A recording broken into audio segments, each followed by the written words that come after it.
Cancer Holistic Guidance, Part 5. Dr. Dilip Gadgil, Pune. So, we were talking about hybridization and how it is important to feed the calves with as much milk as they need in order to break this chain. If this is done, the resulting generations will be stronger and the milk yield will also increase. Another alternative, which is not preferable, is that of hybridization with indigenous cows.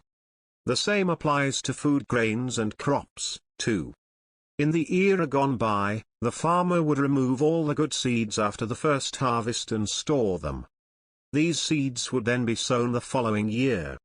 However, the hybridization wave came along and changed this trend. A lot of seed-making companies also came into the picture and promised a better harvest, more yield, bigger sizes, and better looks. It was proved that this seed helped increase production, which was revolutionary. However, if the farmer would try and use the same seed the next year, the companies wouldn't be able to make profits. They would eventually have to shut shop. So, these companies began playing with genetics and ensured that the harvest produced no seeds at all. These seedless harvests saw the food grains that we eat are incapable of reproducing. Now imagine what kind of effect this food has on our bodies.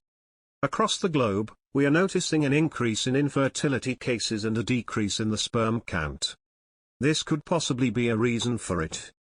Since the seed or crop's inherent immunity is low, providing chemical pesticide coverage becomes very important. However, there are two pitfalls to using this prophylactic. 1. We ingest poisonous food. And 2. The natural foes of the insects and pests also get killed by the pesticides. In the food chain, one living being is supposed to the food for another being. In this case, the insects or pests are food for other insects and birds.